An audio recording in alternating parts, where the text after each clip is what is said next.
What if I told you that the very thing destroying your productivity isn't your lack of discipline, it's your nervous system screaming for help? Most entrepreneurs are silently burning out, walking on eggshells through their own lives, and they don't even realize it. Today, we're breaking the silence. Now available. Awakening I Am, Internal Awareness in an AI Age audiobook, and our Victory Builders platform, which integrated system for founders who execute, is open. Links in the description. We're living in a time where people are really walking on eggshells. When I was coming up and I used to hear people say that people are walking on eggshells, it's like, but the nervous system, everything is like topsy-turvy, especially if my morning routine used to be, I wake up in the morning, I would watch the news, I would have coffee, I would do my workout, and then start my day. I no longer drink coffee. I no longer watch the news. I get my news in sound bites just to stay abreast of what's going on. And, you know, I still work out, but I had to eliminate the other things because it was adding to the stress that we take on throughout the day. And we add stress on, but we don't really have systems to regulate. And as entrepreneurs, as high-level thinkers, people who have the weight of somebody else's responsibility on your shoulders, you need to have systems in place, whether it's a breathing component, whether it's massages or some type of physical therapy that's going to help you to eliminate some of the stress that lives in the body. But not only that, we do also understand that we may have children or youth and young adults who are going through the similar things. They're taking on more and more of the stress and responsibilities than they need to at an early age, and it's a lot because of screen time, and it can be because of a variation of things. And you don't have to hide. You don't have to act as if it's not happening. It's nothing to be ashamed of. We all have things that we have to go through, and that's why today's conversation is going to be crucial and critical, because we're going to get to the bottom of not all of the things, because we can't do that in 25 minutes to a half an hour, but we can at least give you a starting point where you can know where you should be looking and how you should be attacking, not passively waiting, but attacking once you start to feel stress or once you start to see certain signs in your household. My name is Noran Tillman. This is the Walk in Victory podcast, where we sit you at the feet of the masters. We have conversations that will challenge and help you evolve your life, and even if not just your life, the life of those that are around you. Our guest today is Temi, and we're gonna be talking about, and I hope I didn't jack her name up. We're gonna be talking about how we can identify, reduce, and put in safeguards for a happy, healthy mental life. Hi, how are you? Did I say your name right? Mute it. You're muted.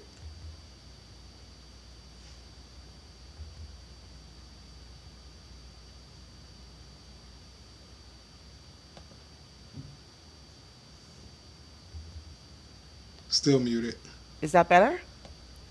All right. There you go. Now you're I unmuted. am so sorry about Yeah, that. Well, you got the first name correct, Timmy. My last name, yes, you got that right. Thank you very Timmy. much. I didn't even try to Well, do you the know last what? name. Let me make it easier. The last name is just as you see it, Yes, Ayodeji. Yeah, just as it's seen. Ayodeji. So, all right, everybody. Temi I am Ayodeji. doing How are well. you Thank you doing? so much for having me, and I really, really appreciate the opportunity to be here with you and to speak with your listeners and discuss this very important topic. Yes, it is important, especially at the height of what we're going through. But we're not even going to correlate stress or stress reduction or any of those things with what's happening in the news today. We're just talking about overall in a nutshell. What are some of the key factors that you see as you go about your business on a day in, day Yeah, out well, basis? I don't know if you noticed the connection just went off. So, uh, Yes, that's why okay, I sorry. elongated my question. Can you repeat the question again? Because it just came back. I do apologize. Yeah. What are some of the things that you see not within the news today? And not we're not even going to Sure. correlate it with the headlines today because Hmm. this is a pandemic or epidemic.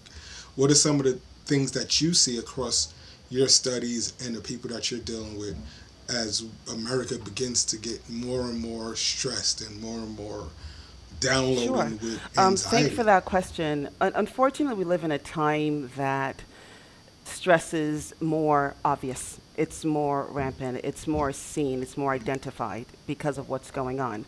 But stress is something that has always existed. And it's just a matter of how we consume it and how we respond to it. Is stress a good thing? Yes, it can be good depending on what the stress is for. For instance, you wake up in the morning or you're asleep and your phone rings, your alarm comes on. That is stress in itself for some people. Then they, tap on the snooze button and then they go back to sleep. Now, that is good stress because it's basically telling you it's time for you to get up. But when it Hmm. comes to being in traffic and you're trying to get to work, and normally it's a 15-minute drive, but this particular morning you're still in your car and it's 30 minutes, that can be very stressful. Yeah. Or it can be health related issues with family members or yourself. That's even more stressful. So it really depends on what's going on. And one of the things that I practice, and it's something that I share with my sons and those that I work with who are predominantly physician spouses and other high stress professionals, is that there are different ways you can approach stress. You cannot, and there's a method that I have, is called ACT. You can either avoid it, you can change it, or you can take it on. But you need to know when to use which one. Because a lot of times we tend to, some people avoid it, and those are not the stressors that you should avoid. You might need to change certain things and certain aspects to it. Sometimes people take it on, but you're not ready to take it on. And if you do take it on, you're going to mess up or make things worse.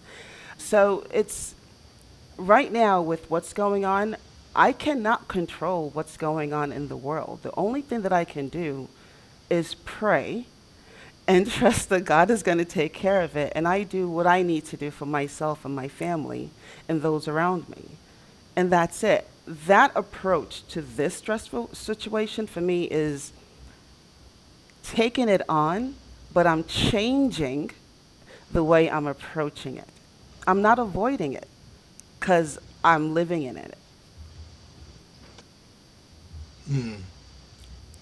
Mm. Avoidance can be tricky because then we start to really make concepts as if it's not happening. And avoidance can be a slippery slope because avoidance can lead into substance or Mhm. coping mechanisms. It Mhm. doesn't necessarily have to be substance. It can be Yes. various things. So when you're dealing with someone, and we're going to shift this in a bit, like a parent who may be dealing with Yeah. a child with autism, and I noticed that that's one of the things that you deal with. Like, I'm a high level executive, right? And I'm going to give a scenario, and I'm Yes. killing it in business, and I have this thing at home that is making me like, wow, what did I do? 'Cause sometimes we take that on as it's Yes. something that we've done, as opposed to this is a hand that we were dealt with. How do you help parents who are wrestling with that particular stress? That's something that they have to deal with in the privacy, and sometimes they have to deal with it in the open of their I own home. really love this question, the way you the way you presented it. All right, so full disclosure, yes, I do actually have a son that's on the autism spectrum. He's now 20 years old, thank God. But when he was first diagnosed, he was 3 years old. And a lot of parents who get these diagnoses, their children are typically younger. It's not something that I saw. My background is in occupational therapy, so I know it when I see it. He just lost his speech suddenly and while on vacation. So you can imagine a kid talking on the plane, and then you arrive at your destination, and that evening he stops talking. And a lot of parents that I've spoken to can relate to this sudden change. It's hard at first, truth be told. As a mother, I question God as to, wait, what's going on? Why? What did I do? Where did I go wrong? And I was very angry, and I was jealous too. That's what a lot of parents feel, but they won't say. Because you see other kids doing well and they're verbal, but your child is nonverbal or has other deeper issues. Was it hard for me? Yes, it was. My husband is a physician, so the burden on me was even extra, trying to be the spouse with a professional who was in a high stress profession, coming home with the stress, and then having a son who just suddenly stopped speaking, and I could see the signs of autism. So what I tell parents in this situation, executives in this situation, is very simple. When you're on your job, focus on the people that you're serving, your employees, your staff. Do what you need to do because they need you. It's always good to have a partner. Oh, you went out again. This was good too. She'll jump back in there. It's always good. Yeah, I'm When here. you're on your job, serve the people. Yeah, serve the people that you're Yeah, it's serving. always I'm right here good with you. and Yeah, let's go. beneficial to have a partner at home who can carry that load so that you can function while you're at work. And that was what happened in our household. I quit my career in occupational therapy to focus on my son because there was no way my husband, being a physician, could function effectively serving his patients knowing that he has this other major issue at home. It wouldn't work. So I did that part. Now, can other couples do that? It really depends, but this is just my story. And what I tell other couples to do, someone has to give in, unless you have other family members around that can help you with the child. So, and in that situation, when you have a child, I always tell parents, the diagnosis is one thing, focus more on what the limitations are of your child. Don't get stuck on the diagnosis. What are the limitations that your child has? What are the things your child can do? What are the things your child needs to improve on? Focus on that to help your child reach his or her highest potential. But don't get stuck on the diagnosis, because if you do, you really miss a lot of things in the process. And celebrate everything. Every little milestone. Be it your child looking at you and smiling, celebrate it like you just won the lottery. Because when you celebrate those little things, when the bigger transformations come, you'll celebrate it more, right? And that's just the way I live, and that's what I teach. And it's helped other parents, and I hope the parents who are listening to this, who are in this situation, have an open mind to what I just shared.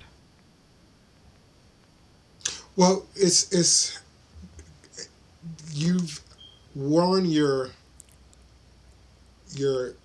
lived experience, and you've been able to pivot and help other people. How has that been for you? You just transparently said you gave up your career for some time, but you were actually in a master class, so to say, because you were living through life lessons that you would not be able to get from behind the desk talking to someone else. You're actually living it. And I'm pretty sure that you've walked away with some valuable nuggets and lessons that you was like, okay. And now you have the opportunity to share.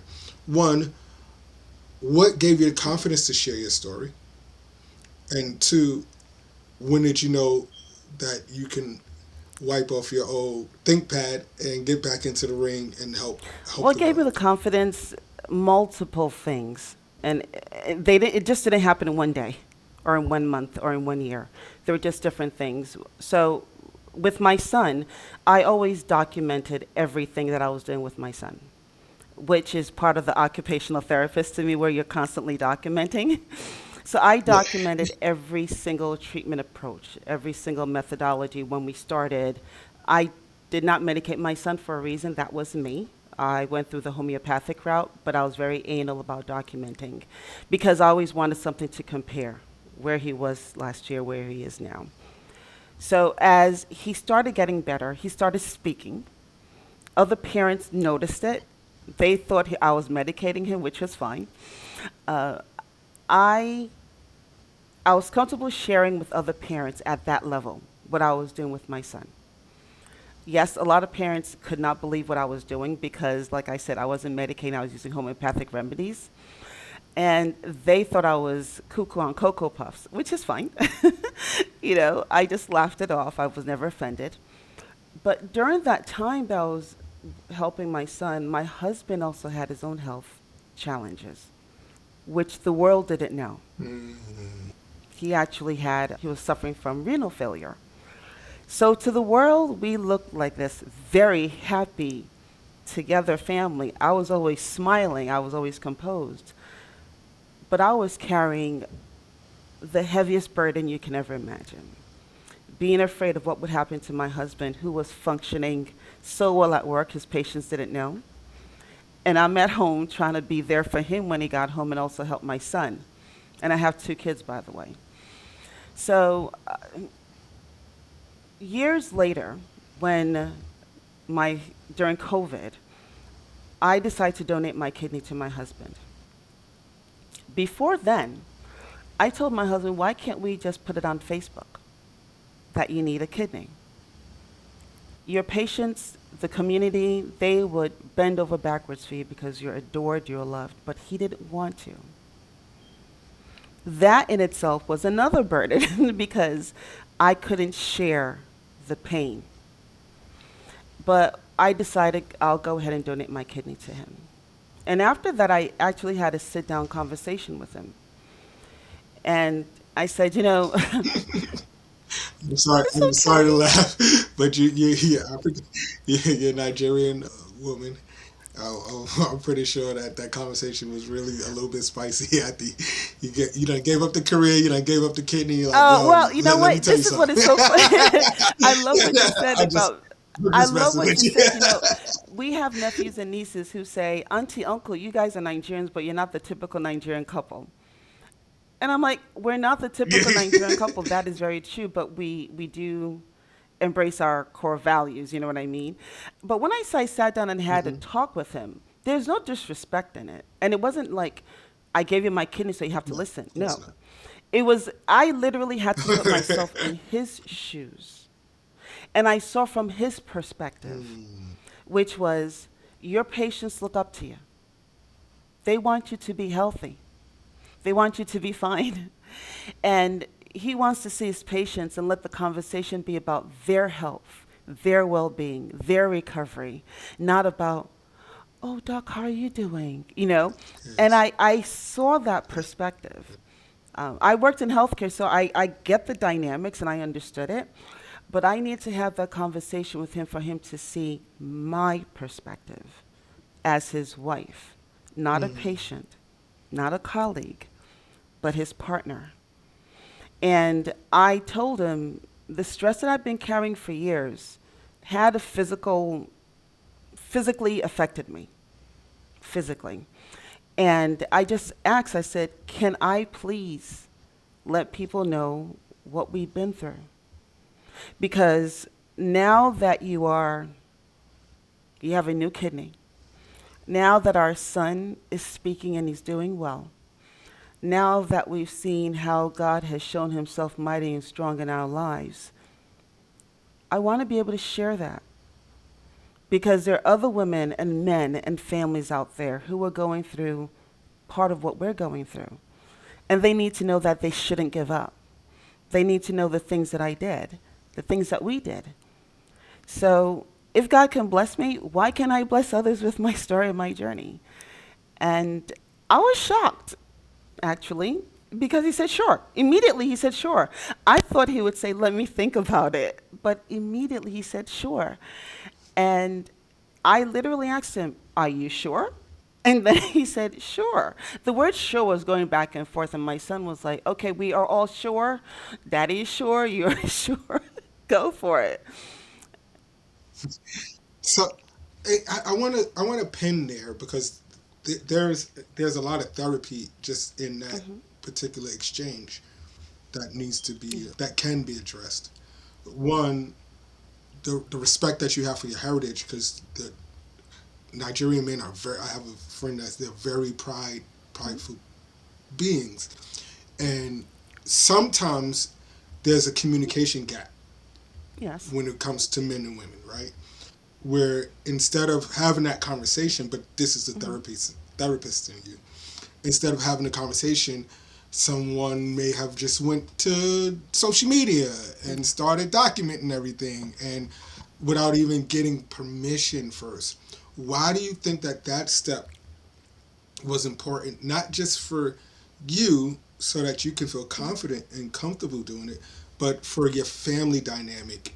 And as a therapist, how would you equate your reasoning into someone that's listening right now, just that may be going through the same thing, and they're just saying, "F it, I'm just going to record it. It's my body, my choice." You know what I mean? Like, all of the catchphrases that we go Sure, through. sure, sure. You see, I always believe do unto others what you want others to do to you. You know, Mm, there's so many things that I live by. So if I do something wrong, I prefer you to come to me first to let me know what I did and give me an opportunity to make amends. That's if there's a misunderstanding.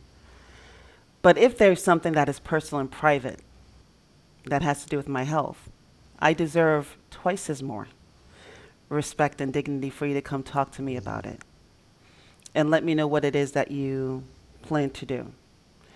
If you think about HIPAA, you just don't divulge patient information. So I'm not just going to divulge like my husband's information. And there's even so much that I even divulged in what I just shared with you, because there's so much more to it. And I know a lot of people in this era, people are very quick to go onto social media, like you said, to talk. Well, I say the social media is not the person you're talking about. Go to the person you're talking about first and have that yeah. conversation. Try to get some understanding where they're coming from. Remember, I told you earlier that I told my husband, let's announce it on social media, on Facebook, because even some of the nurses at the hospital said they'll go get their blood checked to see if they are a match to my husband. And he said, no. I had to respect that. I had to. As much as I was scared of being an early widow and then having to raise two sons of my own, I had to respect that. But again, I am a person, I will share a secret with you. It's not going to be a secret since we're on your podcast. I have a board of directors that I talk to every single day. God, Jesus, and the Holy Spirit. So I had to go to my board of directors to intervene. I don't know what to do. And you know this being a pastor, God doesn't work on our time, he works at his time, but when he works, it's like you're shocked, like, wait a minute, how did this happen? We can't understand it, but it happens. And he's very efficient, right? So I do not believe, this is me speaking, that social media should be the first point of call. Social media can be where you go to gain information, to learn, but don't be too quick to divulge unless you have the permission of the person that you're talking about. And if you need to talk about it, Yeah. use codes. Say a friend of mine don't say it's you, use the story of, you say it's a friend of yours so that you can get it out, because we do need sometimes that outlet, to share our pain if we don't have the support system nearby. And social media is a place where a lot of people go to express themselves. But I always say when it comes to health and challenges, be very mindful of the names that you mentioned, the scenarios. If you want to give the whole information, give the whole information, but Don't make it, let it be somebody else's story. But it's your story, but nobody will know unless you say it's your story. And Yeah, that way you can get the yeah, support and the feedback that you're craving while respecting the person in your life. yeah. But people would be chasing clout, so they don't Yeah. even looking for support. People they just look You're they clout chasers. But you, on the other hand, and I'll get you out of here with this. You've taken this part of your journey, and you've pivoted. Now you're helping others. You're sharing your story, and now you're back out doing the thing that you love to do. And how has that been as you build your business and your practice, and you're just going out killing it? And I just want to say that, you know, you're killing it. So how does that, in retrospect, and how you're Thank you for that impacting the world question. right now? So right now I function, I work as a stress reducing artist and an environmental wellness strategist. And in that capacity, what I do is I actually work predominantly with physician spouses and other high stress professionals. I'm a physician spouse, so I get the dynamics of being married to a physician and what it entails. But what I do is I help these professionals and individuals understand that their space, the environment that we live in, which is something that a lot of stress management coaches are not focusing on, has plays a major impact on our stress in terms of what we look at. My son that I said that was on the spectrum, he was struggling with focusing and concentrating, and I stumbled upon research about art embedded with fractal patterns and how it increases focus and concentration and also reduces stress. One of my degrees is in art and design. I have 4 degrees, so one of them is in art and design. And rather than copy the research, I wanted to create my own style of art. And I did, following the Mm, science. And I embedded the paintings throughout our home. I didn't even know my son's focus and concentration had improved until somebody came into our home while I was homeschooling. And normally my son would run away, but he stayed and said hi. And the person was like, "What are you giving him?" And it clicked. It's the art that he was looking at that had calmed his nervous system. I didn't even know my husband was enjoying the art. Because Nigerians, we like hyper realism. We're not really into abstract. But the paintings were abstract. And my husband told me later on that the painting that I made for him called Waymaker, this is during COVID, really helped him every day when he came back from work to distress and to just calm down and just be hopeful. I didn't know this for years. So now, what I do in my program called the Reclaim Control Blueprint is I combine this stress reducing art with wellness strategies to help the physician spouses and high stress professionals that I work with master stress, know how to approach stress, and also transform their spaces so they have places that they can feel calm, be motivated, relaxed, pray, whatever it is that they desire. It's within that space that is sacred to them. So, well, you've truly taken the phrase everybody say take your pain and make it into a passion, and you've done beyond that. You've taken what I'm pretty sure had to be some many rough days, and now you can probably say that only your good days outweigh your yes, bad yes, days. yes, yes, yes. You are right. You are right. And to be able, to be able to take your passion for art and your passion for medicine and to combine that, there's no way, unless you had to go on that journey, that you've been able to find out how abstract art can help calm the nervous system and bring um, and reduce stress, unless you had to live through that yourself. And I'm pretty sure as you create, there's a sense of stress reduction for you on that personal level. Even if someone is Yeah. may not be great at art, but just picking up a pencil or a paper, because there's a spiritual connection between writing or Yes. drawing and all those things. What happens to the artist as you're emoting on the canvas or writing or Well, whatever. I would answer that question this way because what you just described is very similar to art therapy, where you are expressing your emotions on paper, on canvas, or whatever medium. That is very therapeutic. You are 100% correct. And then, what I do is different in the sense that I am not giving you, the client, the material to create and express yourself. I'm the one creating the Yeah, art. Yes, after. creating. Yeah. Yeah, So I said it is that got to very be good for good you, right? in multiple levels because one, when I Mm, converse with people, like if there's a commission piece right now and I have a conversation like you and I are having, I get to really dive deep into knowing who you are as a person, not the surface level part that you share, but mm, there are techniques and ways that I speak to people that you will start talking. I really get to know who you are, and it's really celebrating who you are, irrespective of the challenges that you're going through. And when you start talking to me, you share with me the colors that you like. We try to figure out, okay, I want to know why this particular color. And I've noticed as society, I've noticed this over the years. No, let me say everyone.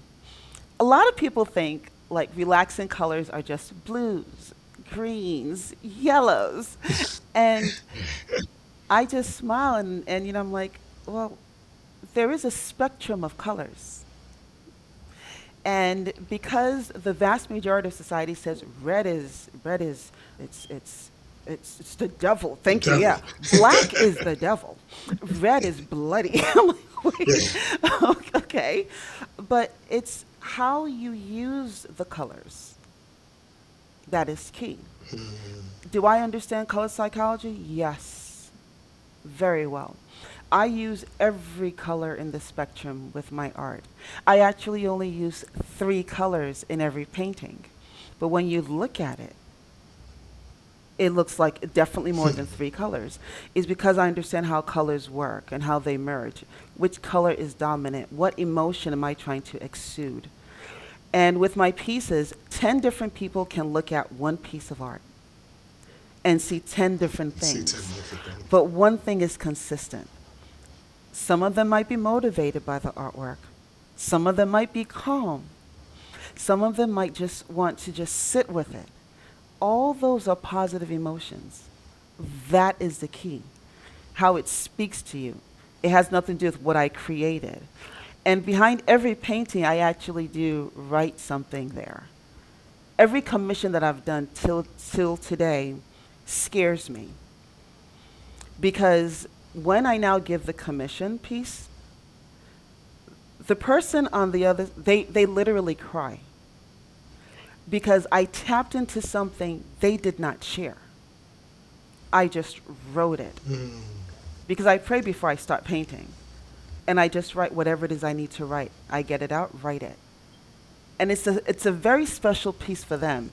It's the kind of art that they cannot give away. You know what I mean? Like, well, they'll have to pass it on one day, yeah. when the Lord calls them home, but it's always going to be theirs. And it has a very special meaning to them. So I would tell people, if you want to doodle, just scribble, go ahead and scribble. Don't worry about it being a masterpiece. It's not about being a masterpiece. You're just expressing yourself. That's therapeutic. When I create it, it's me. I'm doing multiple things. I'm very thankful to God because I have the talent to do what I'm doing. I'm helping somebody in a way that I don't understand. And when I say I don't understand is I don't know the impact this artwork is going to have on them, but I'm looking forward to it. Yeah. So that's the Yeah. best I can answer that question. It's just a very good feeling to be able to do this and knowing that I'm doing this today. I could not have seen this 10 years ago. 10 years ago, I couldn't foresee today because there was a lot going on then, but Yeah. now I can look back and smile and know that I am here for such a time as this to do what I'm doing. And I just pray to make a much bigger impact. Well, there you have it, everybody. I told you we only sit you at the feet of the masters. You have had a master class in life lessons and dealing with stress. But not only that, just diving into the mind of an artist who's impacting the world through art and therapy. My daughter actually is in Howard University, and she's going to school Awesome. for music therapy. And she was telling me the other day, because we do a little bit of music stuff at around the house here. So she was like, "Oh, my recital's coming up," and I'm thinking, because I used to hang Yes. out with a bunch of jazz artists in new school. I'm thinking they're doing a recital like we used to do back. I'm like, oh. It's Different. like, no, Dad, this is This a is different kind of different. recital. This is this 2026, Dad. is this is different. This is going to be like just music to Yes. help with the brain and certain tones and stuff like that. And I was like, oh, that's boring music. I thought you was Okay. about to go up there like Prince. Anyway, I really appreciate your work, and I'm glad that we got a chance to sit down Thank you and, so and much. talk. Listen, everyone, we don't ask you for Cash Apps, Venmos, and or Apple Pays or any of those things. And I'm not knocking anybody that does. But what we do ask is that you support our guest. All of our Temi's information is in the description. Follow her on social media. If you're high, if you're one of the persons that meet the criteria and you want a consultation, all of the information is there. We want to support her, but we also want to support you and give you the tools that are necessary for you for healing. Healing comes in several different modalities. There's no one way to heal. And just try everything that you can before you throw in the towel. Also, hit like, subscribe, and share. Your likes, your subscriptions, your shares, and leave a comment if you're listening on like Apple or Spotify, in a place that you can leave a review and a comment. It helps these conversations get to the ears of others who may benefit from this conversation. That being said, don't walk making excuses. Don't walk holding your head down. Together we walk in victory, and the victory is ours. So enjoy the rest of your day. Peace. There we go.